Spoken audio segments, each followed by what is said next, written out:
Hello everyone, this side Vaishali. I really welcome all of you on my YouTube channel. In this video, I'm going to tell you some tractions names and the uses of these tractions because that is very important for north side point of view. So let's start the video. So guys, सबसे पहले मैं आपको बताना चाहती हूँ traction लगाई क्यों जाती है. So you can see on the screen, आप स्क्रीन पे देख सकते हैं. फॉर एग्जाम्पल ट्रीटमेंट जब भी पेशेंट को फ्रैक्चर होता है फ्रैक्चर के केस में patient had fracture, now we need to treat him, right. So patient को फ्रैक्चर दो तरीके से ट्रीट किया जाता है, या तो फ्रैक्चर जो है वो क्लोज्ड है या तो ओपन है. अगर फ्रैक्चर पेशेंट का क्लोज्ड है तो आप मैनुअली कास्ट लगा के 6 पीस को मैनेज करके to prevent compartment syndrome you can manage this patient. But in this condition, if the patient wound or the fracture is open, okay, then we have to manage it surgically, okay. And surgically we have fixation devices in which we have internal fixation and we have external fixation. Now let me show you the diagram of internal fixation. You can see the screws and the plates are inside the skin and connecting the bone and helping the bone to get healed. And in the second image you can see here there is an external fixator outside the skin. So this is your external fixation. अब main चीज ये आती है कि traction क्या है और traction का इन दोनों के साथ क्या लेना देना है. So guys, and one more thing guys, let me tell you, image based question भी आपके यहीं से निकलते हैं, बहुत कॉमनली आपके एग्जाम में पूछे जाते हैं. So guys, traction is a force applied either manually और mechanically generated by weights. Weights के मदद से आप जनरेट कर रहे हैं वो फोर्स, वो पुलिंग फोर्स जो आपके उस फ्रैक्चर को प्रिवेंट करने के लिए काम आएगी. So now what is the use? To reduce fracture dislocation, to relieve pain by relative immobilization, to relieve spasm, to keep joint surface apart in inflammatory conditions like septic and trabecular arthritis. इसका मतलब कहीं ना कहीं यही है कि joints को treat करने के लिए आप ट्रैक्शन का इस्तेमाल कर रहे हैं, फ्रैक्चर को ट्रीट करने के लिए आप पेशेंट को जो है ट्रैक्शन अप्लाई कर रहे हैं.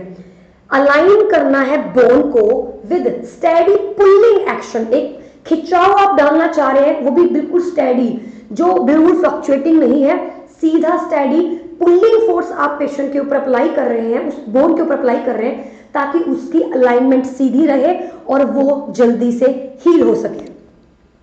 वेट को हैंग कर दिया जाता है फ्रीली ताकि ग्रेविटी के अगेंस्ट वो बोन एक प्रेशर मेंटेन कर रख सके.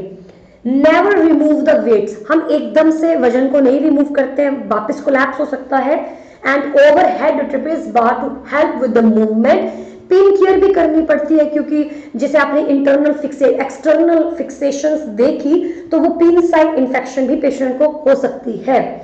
सो गाइस, अब आता है मेन क्वेश्चन जिसके बारे में हम बात कर रहे थे, the type of traction and the images. So guys, number 1 manual traction, हाथों से आप पुलिंग फोर्स अप्लाई कर रहे हैं. Number 2, we have skin traction. You are using some kind of bandages or slings and you are not inserting anything in the skin, it's just from the outside. आप उसे cover कर रहे हैं और वो पुलिंग फोर्स आप लगा रहे हो वेट के साथ, that is your skin traction. Traction is applied through skin to the bone by adhesive bandages, no insertion. Next we have skeleton traction. Skeleton traction बोल रहा है traction force is applied directly to the bone, not the skin but to the bone by inserting either a pin or wire through the bone and stem man. then हम pin और के wire, इन wires का इस्तेमाल कर skin के अंदर, bone के अंदर पंचर कर आप खींच रहे हैं, पुलिंग फोर्स लगा रहे हैं, that is your skeleton traction. Okay, it may be used as mean of reduction and it should be reserved for those cases where skin traction is contraindicated. तो गाइस, आपके सामने ये डायग्राम है, let me show you. आप देख सकते हैं sliding traction का जो डायग्राम है वो आपके सामने है. ओके, आप देख सकते हैं किस प्रकार से यहाँ पर किस प्रकार से एक लेग को स्लिंग लगाकर और फिर यहाँ पर स्लाइडिंग वेट लगाकर हैंग किया गया है. So sliding traction, weight of the body under the influence of gravity provide counter traction. tilt the bed so that patient tend to slide in opposite direction to traction force. Okay, अब ये जो diagram आप देख रहे हैं guys, ये क्या है? It is a kind of Russell, but मैं एक एक करके बताऊंगी आपको. सबसे पहले आपके पास डायग्राम आता है, this is the Buck's traction. This is Buck's traction. Femoral neck, यानी कि आपकी फीमर की जो गर्दन है, शुरुआती हिस्सा नेक, उसमें अगर फ्रैक्चर होता है आप बक्स की तरफ जाएंगे. इंटरट्रोकेंट्रिक फ्रैक्चर होता है, बक्स की तरफ जाएंगे. After reduction of a hip dislocation to correct the minor flexed deformities of hip and knees. तो हिप की और नीज की अगर कोई माइनर इशू है, you will go for Buck traction. Management of the low back pain, weight not more than 4.5 kg.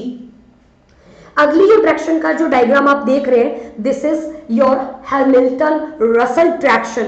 ये बिल्कुल आपके बक्स जैसा ही होता है, बस इसमें स्लिंग ऐड कर दिया गया है जो उस टांग को हैंग कर रहा है. तो ये जो स्लिंग लगा हुआ है, this sling is added in the Buck's, then it is named as Hamilton Russell traction.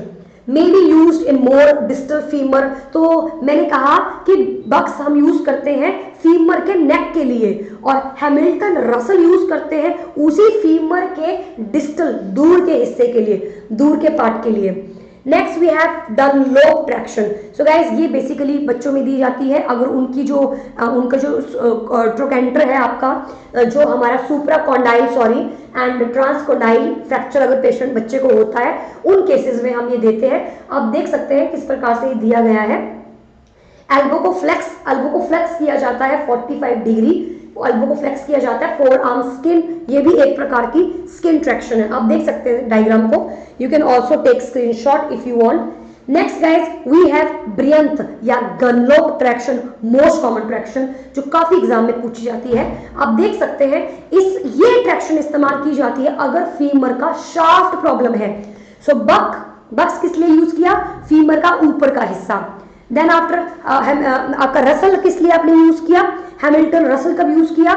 जब आपके फीमर का डिस्टल पार्ट, नीचे का पार्ट. और अगर शाफ्ट में प्रॉब्लम है, then guys we will go for Bryant gallows traction. Useful for treatment of femoral shaft fracture in infant, small children, raised mattress for counter traction and rarely used currently, but आपको पता होना चाहिए.